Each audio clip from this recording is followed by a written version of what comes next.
గజం కేవలం 13,500 రూపాయలకి హైదరాబాద్ కి చేరువలో మీ సొంతింటి కలను నిజం చేసుకోండి శ్రీవాసవి ప్రాజెక్ట్స్ తో. వివరాలకు ఈ నెంబర్లకు కాల్ చేయండి.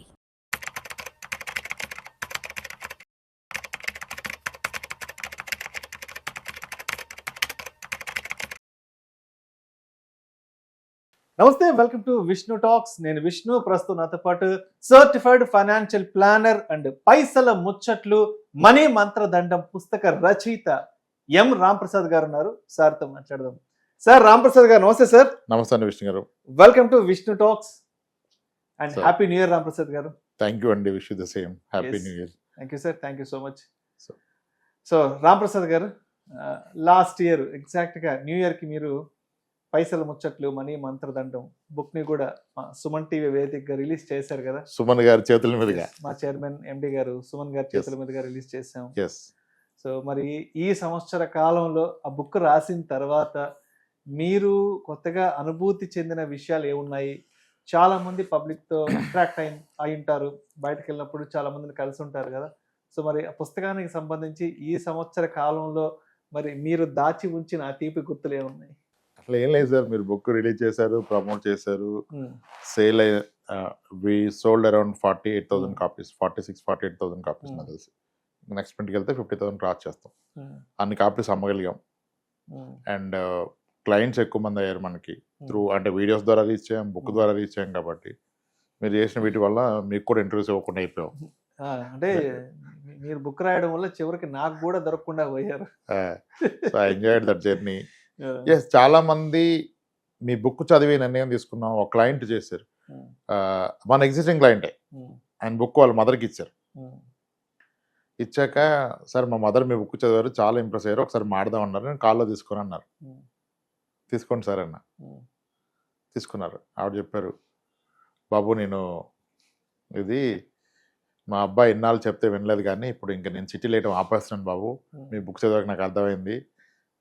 ఇప్పుడు చెప్తున్నాను, మీరు అన్నట్టుగానే నాకు కూడా ఒక 8 లక్షలు లాస్ అయింది బాబు ఈ చిట్టీల్లో, ఇంకా తీర్చేస్తున్నాను, ఇంకా నేను అయ్యను. మావాడు అదే టెన్షన్ పడి వద్దంటే ఆగేదాన్ని కాదు, మీ బుక్ చదివాక నిర్ణయం తీసుకున్నాను బాబు, మీరు కరెక్ట్గా రాశారని చెప్పారు ఆవిడ. పెద్ద ఆవిడ, మన క్లయింట్ వాళ్ళ మదరు. ఆయన ఇలా చాలా అనుభూతులు ఉన్నాయి. చెప్పారు, ఇది మార్చుకున్నాం, మీ చదివాకే మారాం, మీ చదివాకే అని. సో అట్లా చాలా ఆనందాన్ని ఇచ్చింది book. So it's a very good experience. Last 1 year journey, 25 అంతా ఆ బుక్తో అలా నడిచిపోయింది. అండ్ చాలా మంది నన్ను కూడా అడుగుతుంటారు, నేను నెల్లూరు వెళ్ళినప్పుడు అడుగుతుంటారు, నేను కూడా ఏదైనా ట్రావెలింగ్లో ఉన్నప్పుడు, ఏదైనా షాపింగ్ వెళ్ళినప్పుడు, రెస్టారెంట్కి వెళ్ళినప్పుడు అడుగుతుంటారు, సార్ ఇలా రాంప్రసాద్ గారి బుక్ రాశారు కదా, మళ్ళా సెకండ్ వర్షన్ ఏదన్నా ఉంటుందని అడుగుతుంటారు కదా. సో మరి 2వ వర్షన్ 2.0 ఏమన్నా రెడీ చేసి ఆలోచనలో ఉన్నారా? అప్పుడప్పుడు అనిపిస్తుంది, రాసేద్దామన్నా రాయకూడదన్నా? రాయాలండి. రాయాలి. ఇంకొకటి, దాన్ని ఇంకా మళ్ళీ అప్పటిలాగానే స్టోరీ టెల్లింగ్ లాగానే రాయాలి, డిఫరెంట్ సినారియోస్. అంటే లాస్ట్ 1 year ఎక్స్పీరియన్సెస్. ఇప్పుడు ఐ టెల్ యూ ఎట్లా ఉంటాయంటే మన ఎక్స్పీరియన్స్లు. ఒక రిటైర్డ్ వ్యక్తి ఉన్నారు, అతని ఫ్రెండ్ కలీగ్ గవర్నమెంట్ సెక్టర్లో చేశారు. సో వీళ్ళిద్దరు బెస్ట్ ఫ్రెండ్స్, 64 ఏళ్ళు, ఒక అతని కన్నా ఒక ఆయన పెద్ద ఆయన.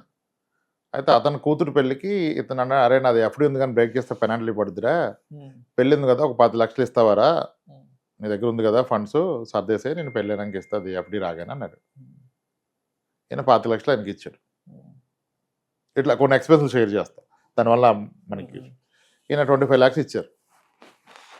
ఆయన వాళ్ళ పాపకి పెళ్ళి అయిపోయింది, పాపం బ్యాడ్ లక్. ఆయన 45 daysకే డైవర్స్ స్టార్ట్ అయిపోయింది, చాలా ట్రబుల్స్, మళ్ళీ ఆమెకి హెల్త్ ప్రాబ్లమ్స్ వచ్చినాయి, బాగా మెంటల్గా డిస్టర్బ్ అయిపోయింది, దీంట్లో పడిపోయాడు. ఆ డబ్బులు ఇవ్వాల ఈయన కూడా ఆగాడు. తీరా ఆయన అడిగేశాడు, ఇంకేనకు అవసరం పడి, అరే నాకు అవసరం కదరా, మరి ఎప్పటికి కూడా వచ్చేసి ఉంటుంది, ఇప్పుడు ఇంకా నువ్వు ఇంకే ఇట్లేదు అని అడుగుతున్నా అంటే, నువ్వు ఏం మనసులో పెట్టుకుని ఇచ్చావో దానివల్లనే నా కూతురు పెళ్ళి కూడా నిలబడలేదురా, అయినా సరే నువ్వు ఇంత గట్టిగా కరకండి అడుగుతున్నాను అని అన్నాడంట. ఈయన రిలేషన్ పోయింది. మంచిగా డబ్బు ఇస్తే ఆయన ఏ మెంటల్ స్టేటస్లో ఏ టెన్షన్ ఉండి మాట వదిలేడు. 40 ఏళ్ళ ఫ్రెండ్షిప్, 35-40 ఏళ్ళ ఫ్రెండ్షిప్ పోయింది. డబ్బు మేబీ వచ్చి ఉండొచ్చు, కానీ ఆయన చాలా బాధపడ్డారు. అంటే ఇక్కడ ఎక్కడ ఎవరి ఇంటెన్షన్ రాంగ్ లేదు ఎంటైర్ స్టోరీలో. ఈయన హెల్ప్ చేద్దాం అనుకున్నాడు, ఆయన అప్పుడున్న స్ట్రెస్కి స్ట్రెయిన్కి ఒక మాట వదిలేసాడు. ఒక 25 లక్షలకే ఏదైనా అడుగుతున్నాడు ఆయన ఎన్నాళ్ళ ఫ్రెండ్షిప్లో, ఇంత కష్టంలో ఉంటే ఆగలేడా, ఏం డబ్బు తక్కువ అని. సో ఇలా మన క్లయింట్ చెప్పిన దాంట్లో చాలా లెర్నింగ్స్ ఉంటాయి. ఇలా చాలా చాలా లెర్నింగ్స్. ఇప్పుడు ఇంకొక కేసు చెప్తాను. ఇవన్నీ రాద్దామని అంతే. బుక్ అంటే ఏం కొత్తగా ఏం మనం క్రియేట్ చేయడానికి ఏం లేదు. ఇప్పుడు అనదర్ థింగ్, ఒక ఎన్ఆర్ఐతో మాడుతున్నాను. నైట్ 11 o'clockకి ఫోన్ చేశారు. బాగా స్ట్రెస్లో ఉన్నాను సార్, మాట్లాడాలంటే చేయను. సార్ 2020లో ఒక విల్లా కొన్నాను సార్ నేను, అవుట్ రైడ్ పర్చేజ్, 1,25,00,000 పెట్టి కొన్నాను. 1,25,00,000 వన్ టైం. అప్పుడు నా ఆలోచన ఏముందంటే 4 కోట్లైంది విల్లా రావట్లేదు 200 గజాల్లో, ఇలా అన్న ఒకసారి పెడితే 1,25,00,000 3 ఏళ్ళకో 4 ఏళ్ళకో వెళ్ళి వస్తుంది కదా అనుకున్నాను. అయితే సేఫ్టీకి ఆయన ఏం చేశారంటే 200 గజాల విల్లాకి 400 గజాల స్థలం మాకు రిజిస్టర్ చేశారు. సేఫ్ కదా, 400 గజాల స్థలం ఉంది, కట్టినప్పుడు ఒక 200 గజాలు వెనక్కి రాయాలి అనుకున్నాము. ఇప్పుడు 5 ఏళ్ళు అవుతుంది, ఇంతవరకు మొదలెట్టలేదు. ఇప్పుడు తీరా మేము కొన్న వాళ్ళం అంతా ఒక గ్రూప్ కింద ఫామ్ అయితే మేము 60 మంది కలిసి కొన్నాం సార్. మేము అతనికి ఇచ్చింది ఇంచుమించుగా 90 కోట్లు. ఆయన మాకు రిజిస్టర్ చేసిన ల్యాండ్ ఏంటని ఈరోజు చూస్తే అది 3 ఎకరాల అగ్రికల్చర్ ల్యాండ్ని వీరందరికీ తలా 400 గజాలు రాశారంట ఆయన. 3 ఎకరాల అగ్రికల్చర్ ల్యాండ్ని ఈ రోజు కూడా అక్కడ ఎకరం 10 కోట్లే ఉంది. అంటే 3 ఎకరాలు కలిపి 30 కోట్లే. బట్ ఆయన కలెక్ట్ చేసింది 90 కోట్లు. 5 ఏళ్ళు అయిపోయింది. ఇప్పుడు ఏం టెన్షన్ పడిపోతున్నారు ఎలా అని. ఏం చేస్తారు వీళ్ళు? ఆయన అగ్రిమెంట్ క్లియర్గా ఉంది. 200 గజాలు 400 గజాలు ఇచ్చాను, నేను కన్స్ట్రక్ట్ చేసినప్పుడు 200 గజాలు వెనక్కి ఇవ్వమని. అంటే టెక్నికల్గా ఆన్ పేపర్ మీరు 400 గజాల స్థలం కొనుక్కున్నారు అగ్రికల్చర్ ల్యాండ్ని 1,25,00,000 పెట్టి. ఇప్పుడు అవలా ఇప్పుడు టెన్షన్ పడుతుంది అన్నాను. సార్ ఒక విషయం అర్థం చేసుకోండి, జరిగింది. ఆయన ఇంటెన్షన్ కూడా రైట్ కావచ్చు, రాంగ్ కావచ్చు, కానీ ఇప్పుడు అది పోయిందని మీరు బెంగపెట్టుకుంటే మీ హెల్త్ పోతుంది. మీ హెల్త్ కనుక పోతే తర్వాత మీరు కూడా పోవచ్చు. హెల్త్ పోతే రాదు. డబ్బు పోయినా సంపాదించుకోవచ్చు, డబ్బు వచ్చినా ఖర్చు పెట్టవచ్చు, ఖర్చు అయిపోయినా మళ్ళీ సంపాదించుకోవచ్చు. కానీ హెల్త్ పోతే మళ్ళీ వస్తుందా? ఏది పెట్టినా రాదు. సో కాబట్టి ఆరోగ్యం చెడగొట్టేది ఏది కూడా సరైనది కాదు. అది ఇన్వెస్ట్మెంట్ అయినా ఏదైనా రిలేషన్ అయినా. సో మీరు ఎందుకు దాని గురించి వరి అవుతారు సార్? దానివల్ల మళ్ళీ ఫ్రెష్గా ప్లాన్ చేద్దాం. వచ్చినప్పుడు వస్తుంది, ఎంత కొంత వస్తుంది, సగం ల్యాండ్ వస్తుంది, అడిగిపోద్ది ల్యాండే కదా అని చెప్పాను. ఇట్లా మల్టిపుల్ ఎక్స్పీరియన్స్లు ఉంటాయి. ఇప్పుడు ఇంకోటి కూడా చెప్పాను, అది కూడా మీకు చెప్తాను. అంటే ఇవే case studies. If I right a book, this what I going to right. ఒక అతను ఒక అపార్ట్మెంట్లో ఫ్లాట్ కొన్నాడు. ఇతను ఒక ఐటీ ఎంప్లాయ్, చాలా అగ్రెసివ్, వెల్ ప్లాన్డ్, ఫైనాన్షియల్గా చాలా నాలెడ్జబుల్ గా, అన్ని మంచి ప్రైస్లో ఇనిషియల్ డేస్లో మంచి బిల్డర్ దగ్గర ఫ్లాట్స్ కొంటాడు, తర్వాత ఇన్వెస్ట్మెంట్ కింద చేసి అమ్ముతాడు. That's how you make decent money. ఇప్పుడు అదే ఉద్దేశంలో ఇంకొక ఫ్లాట్ అండర్ కన్స్ట్రక్షన్ ఉండి అట్ టు బి ఫినిష్డ్, ఒక స్టేజ్లో ఉన్న కన్స్ట్రక్షన్ దగ్గర ఫ్లాట్ ఒక అతని దగ్గర కొన్నారు. ఆయన తక్కువ రేటుకి, మార్కెట్ రేట్ కానీ తక్కువగా ఉంటాడు ఆయన. ఇతను కొన్న వ్యక్తికి ఇతను 1,20,00,000 పే చేశారు, ఇంకొక 60 లక్షలు పే చేయాలి. అది చాలా హర్రీ డీల్ కాబట్టి ఇతనికి ఉన్న హోమ్ లోన్ మీద టాపప్ లోన్ తీసుకొని అన్ని ఫండ్స్ రైజ్ చేసి తీసుకున్నాడు. ఓకే, ఇప్పుడు 1,20,00,000 పే చేశాడు. రిజిస్ట్రేషన్ రోజు ఇంకొక 60 లక్షలు పే చేయాలి పెండింగ్. ఇతనికి ఎవరైతే అమ్మారో ఆ వ్యక్తి ఆన్ ద వే రిజిస్ట్రేషన్ ఆఫీస్కి వస్తూ ఉంటే మధ్యలో ఆయన పోలీసులు అరెస్ట్ చేశారు. ఆ వ్యక్తి గురించి న్యూస్లో కూడా వచ్చింది. అతను ఒక 800 కోట్లు స్కామ్ చేశాడు. మంత్లీ 6% రిటర్న్స్ ఇస్తాను, నా దగ్గర ఇన్వెస్ట్ చేస్తాను, సమ్ ఏవీ సొల్యూషన్స్. సో ఆ వ్యక్తికి బహుశా ఇతన్ని మోసం చేయాలని ఇంటెన్షన్ లేదు. అది అమ్ముకో డబ్బు అవసరం అమ్ముతున్నాడు. ఇంకా వచ్చి రిజిస్ట్రేషన్ సైన్ పెడితే ఇంకో 60 వస్తాను వస్తున్నాడు. ఆయన మధ్యలో పోలీసు తీసుకెళ్ళి ఆయన వాళ్ళు ఏం ఆగిపోయింది ట్రాన్సాక్షన్. ఇప్పుడు కట్టిన 1,20,00,000 వస్తా, 1,20,00,000 రాదు కదా, పోయింది కదా, అది నువ్వు అప్పు చేసి కట్టావు. ఈయన పోలీస్ స్టేషన్కి వెళ్ళాడు. వెళ్తే ఏం చెప్పారంటే ఆ ప్రాపర్టీ కూడా అటాచ్ అయిపోయింది సార్ ఆ కేసులో అని చెప్పారు. అంటే ఇవన్నీ అంటే దానికి రెమెడీ ఏంటి అంటే, నువ్వు ఒక ప్రాపర్టీ ఒకరి దగ్గర కొంటే డబ్బు ఇచ్చే ముందు వాళ్ళ బిజినెస్ ఏంటి, వాళ్ళ లీగల్ ట్రాక్ రికార్డ్ ఏంటి, ఏమన్నా కేసులు ఉన్నాయో కూడా చెక్ చేసుకున్న పరిస్థితి ఏర్పడింది ఈరోజు. ఒక్కొక్కటి ఒక్కొక్క ఎక్స్పీరియన్స్ కదా. నేను బుక్ అంటూ రాస్తే ఇవే రాస్తాను. ఇటువంటి ఒక 50 కేసు 75 ఎన్నో లాస్ట్ టైం రాసినట్టుగా ఒక కేసు, అదే బుక్. అదే అందరి రియల్ టైమ్ సినారియోస్ మనం నేర్చుకున్నాయి సార్, కొన్ని మర్చిపోతాం ఎవరి వీక్. ఈ వీక్ వీడియో కనుక నేను చేస్తే లాస్ట్ వీక్ ఎక్స్పీరియన్స్ చెప్తాను, అంతే కదా. అలా ఒక బుక్ రాసే ప్రయత్నం అయితే చేస్తాను టైం దొరికినప్పుడు. మేబీ ఈ ఇయర్లో not a commitment, but I see ఒక బుక్ రాసే ప్రయత్నం చేస్తాను సార్. కానీ గొప్పగా ఆశించడానికి ఏం లేదు, ఇటువంటివే రాస్తాను. ఓకే. Yes. అయితే ఫస్ట్ బుక్ లో నా పేరు రాశారు, సెకండ్ బుక్ లో కూడా నా పేరు రాస్తారా? బుక్కే మీకు రాసేస్తానండి ఖచ్చితంగా. చాలా విషయాలు షేర్ చేసుకున్నారు. గత సంవత్సర కాలంగా పుస్తకం రాసిన తర్వాత మీరు పబ్లిక్ లోకి వెళ్ళిన తర్వాత మీరు కొత్తగా నోటీస్ చేసిన అనుభవాల గురించి, విషయాల గురించి. రైట్. అయితే ఇప్పుడు 2026 నూతన సంవత్సరం వచ్చేసింది కాబట్టి, సో మరి మన ప్రేక్షకులు కొత్తగా ఫైనాన్షియల్ ప్లానింగ్ ని ఈ సంవత్సరం నుంచి ఒక రెజల్యూషన్ గా తీసుకోవాలి, దీని ఒక సంకల్పంగా తీసుకోవాలి అని అనుకుంటున్న వాళ్ళకి, అనుకునే వాళ్ళకి రామ్ ప్రసాద్ గారు ఏం చెప్తారు? సార్, ఇది ఈ ఫైనాన్షియల్ ప్లానింగ్ అనే కాన్సెప్ట్ మనకున్న ఎక్స్పీరియన్స్ ద్వారా చూస్తే మనిషికి ఒకటి అప్లికేబుల్ అవ్వట్లేదు కదా. ఎన్నోసార్లు మాట్లాడాం, ఒక్కొక్క యాంగిల్లో ఎన్నిసార్లైనా మాట్లాడవచ్చు. ఇందాక మనం షూట్ స్టార్ట్ చేయడానికి ముందు ఒక ఫోన్ కాల్ మాట్లాడుతాను కదా, స్పీకర్ ఆన్ చేసి మీ పక్కన కూర్చొని విన్నారు కదా ఆయన. ఒక విల్లా ఉంది, ఒక ఫ్లాట్ ఉంది, ఊర్లో పొలాలు ఉన్నాయి, స్థలాలు ఉన్నాయి, 10 ఏళ్ళుగా మ్యూచువల్ ఫండ్స్ లో పెడుతున్నాను, I'm not happy, mix-up, direct and regular, ఇట్లా ఒక వ్యక్తి ఒకలాగా. నేను అనేది ఏంటంటే, ఫైనాన్షియల్ ప్లానింగ్ అంటే అందరూ అనుకుంటున్నారు నాకు వచ్చే డబ్బుని బెటర్గా ఇన్వెస్ట్ చేయాలనుకుంటున్నారు. అది 30% కరెక్ట్. 70% మిస్ అవుతున్న పాయింట్ ఏంటంటే, నీకు వచ్చేది ఇన్వెస్ట్ చేస్తావు కరెక్టే, బెటర్గా ఇన్వెస్ట్ చేయ కరెక్టే, కానీ నీకు వచ్చేది ఫర్దర్ కూడా వస్తున్నావు గ్యారంటీ ఇస్తున్నాడా? నాకు 1,50,000 శాలరీ ఉంటే 50,000 ఎస్ఐపి చేస్తానంటే which is a good thing. కానీ నా 1,50,000 శాలరీ ఎన్నాళ్ళు వస్తుంది గ్యారంటీ ఉంది ఎక్కడన్నా? లేదు. నేను ఆరోగ్యంగా ఉండాలి, నా కంపెనీ ఆరోగ్యంగా ఉండాలి, నేను వర్క్ చేస్తాను ఇండస్ట్రీ ఆరోగ్యంగా ఉండాలి. ఏ తేడా కొట్టినా వెళ్ళిపోద్ది. సో మీకు వస్తున్న డబ్బు ఎక్కడ ఇన్వెస్ట్ చేయాలి కాదు ప్లానింగ్. ఇప్పటి వరకు మీరు ఇన్వెస్ట్ చేసిన సరిగా ఉందా లేదా అనేది మేజర్ ప్లానింగ్.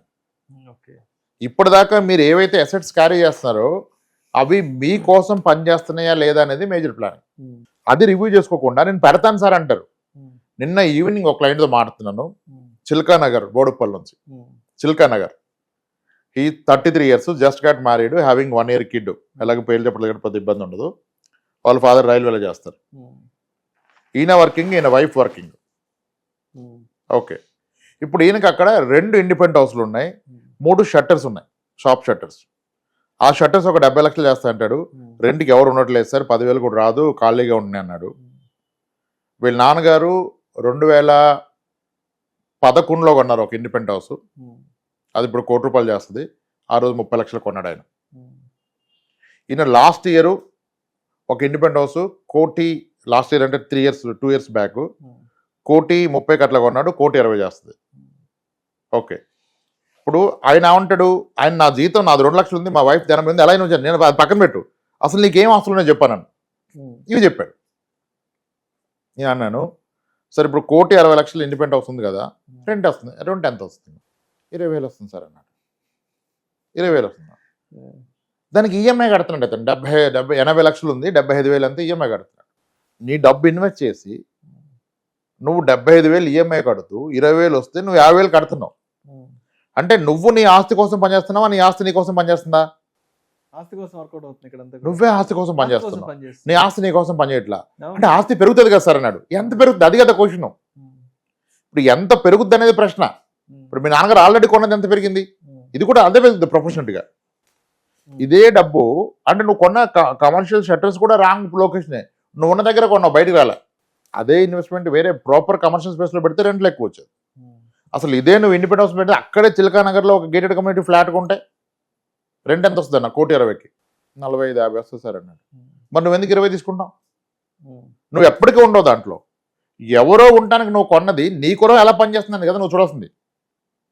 ప్లానింగ్ అంటే ఆస్తుల్ని ఆప్టిమం యూటిలైజ్ చేసుకోవటం, మన డబ్బుని పనిలో పెట్టడం, మన ఆస్తుల్ని పనిలో పెట్టడం.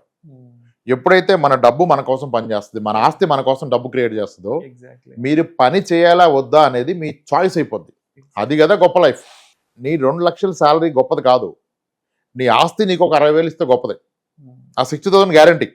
అప్పుడు నువ్వు ఓన్లీ కమర్షియల్ యాంగిల్లో చూడాలి. ఒక ఆస్తిని, ఒక పెట్టుబడిని నువ్వు ఎమోషనల్గా చూడకూడదు, కమర్షియల్గా చూడాలి. మనుషుల్ని ఎమోషనల్గా చూడాలి. నీ భార్య పిల్లల్ని ఎమోషనల్గా చూడు. నేను ఏం చేస్తే హ్యాపీగా ఉంటుంది నా కూతురు, నా వైఫ్ హ్యాపీగా, అది. కానీ నేను ఈ ప్రాపర్టీ ఉంటే హ్యాపీగా ఉంటారు, మెయిన్ రోడ్డుకు ఉంది, హైవేకి ఉంది, ఇక్కడ ఉంది, నాకు ఇవన్నీ అంతా ఉంటే నీకేమిస్తుంది? రేపు నువ్వు పోతే నీ తర్వాత ఎవడు మేనేజ్ చేయగలడు? అలా అవుతుందంటే మరి నువ్వెందుకు కొన్నావు? అసలు నీ వల్ల అవుతుందా? ఏ అసెట్ అయినా, it's not just real estate.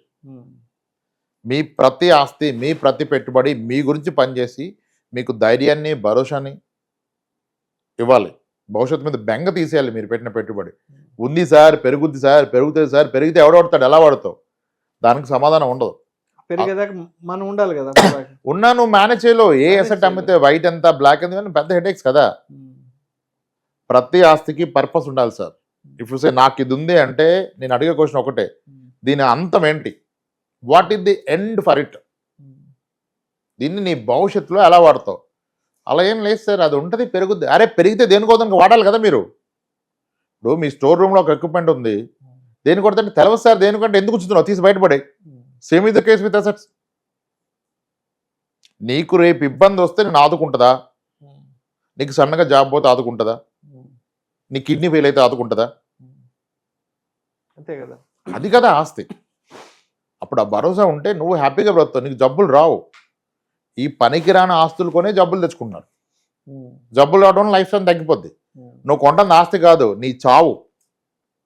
దాన్ని ప్రీఫోన్ చేస్తున్నావు నువ్వు చావుని. 70 ఏళ్ళు బ్రతకాల్సిన వాడి బాధ్యతలు పెంచుకొని, హెడ్ఏక్స్ పెంచుకొని, లీగల్ ఇష్యూస్ పెట్టుకొని దాన్ని తగ్గిస్తున్నావు 10 years. ఏదైనా ఈవెన్ రాంగ్ ఇన్వెస్ట్మెంట్ నీకు కూడా అయినా సేమ్. నువ్వు టైం స్పెండ్ చేస్తే నీ ఫ్యామిలీకి, నువ్వు స్పెండ్ చేస్తున్నావు రీసెర్చ్ రివ్యూల మీద, నువ్వు స్పెండ్ చేస్తావు టెనెంట్ బాత్రూమ్ క్లీన్ చేయించడానికి. టెనెంట్ వెకేట్ చేస్తే బాత్రూంలో శానిటరీ ప్యాడ్స్ ఉన్నాయి సార్, పైప్స్లో తీపిచ్చామని చెప్పిన వాళ్ళు నా దగ్గర ఒక 10 మంది ఉన్నారు క్లయింట్స్. ఎంత పెయిన్ఫుల్ ఉంటుంది ఒక ప్రాపర్టీ ఓనర్కి. టెనెంట్ ఎంత దరిద్రంగా వాడాడు నా ప్రాపర్టీ అంటే. అసలు నీ ఇన్వెస్ట్మెంట్ అంతా, నీకు వచ్చే రెంటల్ ఇల్లు ఎంత? ఒక అసెట్ని నెంబర్లో మెజర్ చేయండి ఎంత పర్సంటేజ్ అని. అది వదిలేసి బాగానే పెరుగుద్ది, బాగుంటుంది, ఫ్యూచర్లో డెవలప్మెంట్ వస్తుంది ఏంది అని ఎందుకు ఇది మాట్లాడతానంటే, మీ లైఫ్ టైం ఎర్నింగ్స్ అన్ని అక్కడ పెట్టారు మీరు. ఉన్న పలంగా నీకున్న ఆస్తి ఎంత మొత్తం ఊడిస్తే అంటే ఇంత అంటే అది ఎక్కడుంది? రేపు నీ కొడుకు చదువుకి, నీ బిడ్డ చదువుకి, పెళ్లికి ఉపయోగపడుతుందా? పట్టుమని అమ్ముడు పోదు కానీ అది వాళ్ళకి ఇచ్చేస్తా అంటే నువ్వు అమ్మలాగా అంటగడుతున్నావు. మరి వాడేవాడికి అంటగడతాడు. ఆయన మేనేజ్ చేస్తారా? ఆయన ఉంటారా? ఇది. సో ప్రతి అసెట్ని మీకోసం పనిచేయాలి, దాని గురించి పూర్తి అవగాహన ఉండాలి, మీ భవిష్యత్ అవసరాలకు అది ఉపయోగపడాలి ఆన్ డాట్. లేకపోతే అది మీ ఆస్తి కాదు, అది మీ luggage. Are you building assets or luggages? ఆ లగేజ్ బిల్డ్ చేసి మీరు క్యారీ చేయడం కష్టమైనప్పుడు మీ పిల్లలకి అంటగడుతున్నారు. అది చూసుకోవాలి. వీటన్నిటికంటే ముందు బేసిక్ ప్రొటెక్షన్, ఇన్సూరెన్స్ పార్ట్. అది అసలు ఎప్పుడు ఇగ్నోర్ చేయకూడదు. Adequate health insurance, term insurance. మీకు ఆస్తులు ఏవిగా ఉంటే టర్మ్ వద్దు, బట్ హెల్త్ మాత్రం ప్రతి ఒక్కరికి కావాలి. అది తీసుకున్నప్పుడు మళ్ళీ 5, 10 బేస్ టాప్అప్ ఇవన్నీ వద్దు. సొల్లు స్ట్రైట్ అవే మినిమం 1 crore. ఇక ఏమాత్రం ఎఫర్డబుల్ లేకపోతే మనం చెప్పలేం. బట్ నీకు అవకాశం ఉంటే నువ్వు ₹1 హెల్త్ ఇన్సూరెన్స్ పెట్టుకోవాల్సిందే. అది లేకుండా ఏది పెట్టినా సేఫ్ కాదు కదా. ఇది సింపుల్ ఫైనాన్షియల్ ప్లానింగ్ సార్. దీన్ని ఇంక ఇన్ డెప్త్ అప్పుడు వెళ్ళినప్పుడు మీరు మళ్ళీ అన్ని నోట్ చేసుకొని, ఎడ్యుకేషన్కి ఏంటి, మ్యారేజ్కి ఏంటి, హౌస్ అప్గ్రేడ్ ఎప్పుడు చేస్తాము, దానికి డౌన్ పేమెంట్ ఏంటి, ఇంటీరియర్కి ఎంత, రిజిస్ట్రేషన్కి ఎంత, నేను ఎప్పుడు కొనగలను, కొనే టైంకి దీని ప్రైస్ అంత ఉంటుంది, ఇప్పుడున్నది ఇదే ప్రైస్లో ఉండదు కదా. These are case to case sir. కానీ అట్ ద బాటమ్ లైన్ ఏంటంటే డబ్బు మీకోసం పనిచేయాలి, మీరు డబ్బు కోసం పనిచేయాలి. మీకు ఆస్తుందంటే అవసరానికి అది అందుబాటులో ఉండాలి. ఇప్పుడు నేను కష్టంలో ఉన్నానని ఫోన్ చేస్తే నా ఫ్రెండ్, అరే ఎక్కడరా వస్తున్నా అనాలి. ఓ అలానారా, నేను చూస్తారా, కాస్త బిజీ ఉన్నా మళ్ళీ ఫోన్ చేస్తాంటే నా ఫ్రెండా? నీకు కష్టం ఉంటే వచ్చి నీ పక్కన నిలబడాలి నీ ఫ్రెండ్ అన్నాడు. నేను ఒక 10 days ఆగి ఫ్రీ అవుతారా మాడదామంటే వాడు నీ ఫ్రెండా? ఇంకెందుకు ఫ్రెండ్ అంటే వాడు కట్ చేసి పడేవాడిని. Same is the case with your asset కదా. అది చాలా మంది మిస్ అయిపోయారు సార్. అంత ప్లానింగ్ అంటే ఇంకా సార్ ఎక్కడ పెట్టాలి ఒకటే, నువ్వు పెట్టింది ఎలా ఉంది అనేది క్వశ్చన్ అసలు అది మర్చిపోయారు. ఎక్కడ పెట్టాలి, ఏది పెట్టాలి, నో ఇప్పటిదాకా పెట్టింది సరిగా లేకపోతే ముందు దాన్ని సెట్ చేయి.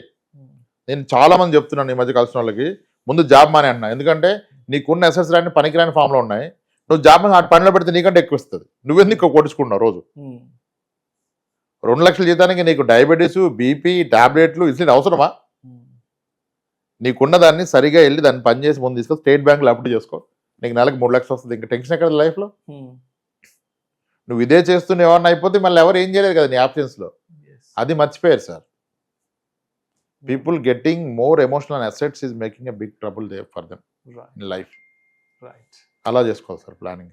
సో కన్క్లూజన్గా ఆడియన్స్కి క్రిస్పీగా ఒక 2 మాటల్లో what to do, what not to do from 2026 onwards. First check your health insurance. లేకపోతే కళ్ళు మూసుకొని తీసుకోండి. ఓకే. ఎవరు మీ నియర్ బై ఏజెంట్ ఉంటే అక్కడ తీసుకోండి. ఓకే.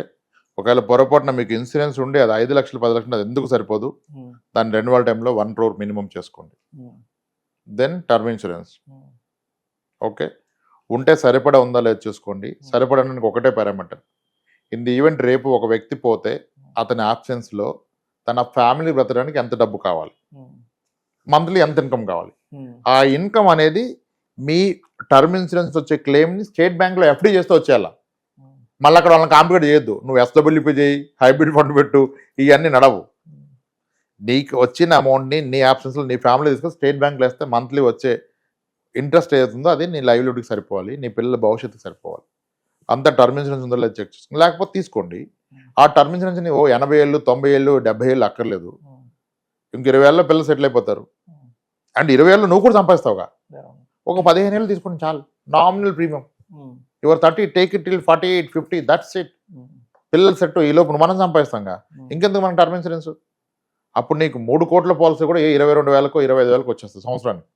నెలకి 2,000. ఒక ప్రాపర్ టర్మ్ ఇన్సూరెన్స్. ఈ 2 ఉన్నాకనే ఇన్వెస్ట్మెంట్ అనే మాట. అప్పుడు మీరు రీసెర్చ్ చేసి నాలాంటి వాళ్ళ వీడియో చూసి అందరి వీడియో చూసి మ్యూచువల్ ఫండ్స్ నేను పెడతా అంటే పెడితే సరైన అమౌంట్ పెట్టండి. 4 కోట్లు రియల్ ఎస్టేట్లో పెట్టుకొని స్థలాలు పాలు పెట్టుకుని ఇక్కడ 10,000 పెడతా అంటే ఏం అవదు. దాంట్లో ₹1 అమ్మ తీసుకొచ్చి పెట్టండి. అప్పుడు చూడండి నామేద్దాం. ₹1 పెడితే 12 years కనీసం 4 కోట్లు అవుతుంది. 12% క్యాకర్ తీసుకుంటే అక్కడ అవుద్దంటే అక్కడ అవ్వచ్చు. అయినా అది అమ్ముడు పోదు, మీకు రాదు. White black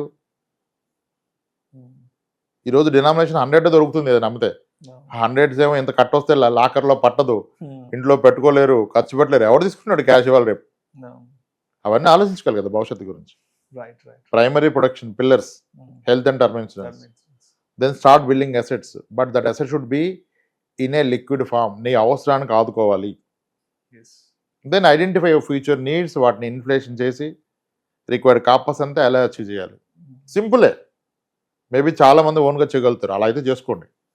thank you sir. Thank you so much Ramprasad గారు. 2026 నూతన సంవత్సరం సందర్భంగా మన ప్రేక్షకులకి ఫైనాన్షియల్ ప్లానింగ్ యొక్క ఇంపార్టెన్స్ గురించి, ఫైనాన్షియల్ ప్లానింగ్ తీసుకునే ముందు తప్పనిసరిగా ఒక టర్మ్ ఇన్సూరెన్స్, ఒక హెల్త్ ఇన్సూరెన్స్ ఎందుకు తీసుకోవాలి, ఫర్దర్గా అది మన ఫ్యామిలీని ఎలా ప్రొటెక్ట్ చేస్తుంది అనే అంశం గురించి చక్కగా తెలియజేస్తారు. Thank you so much sir. Happy new year Ramprasad. Happy new year Vishnu గారు. Thank you.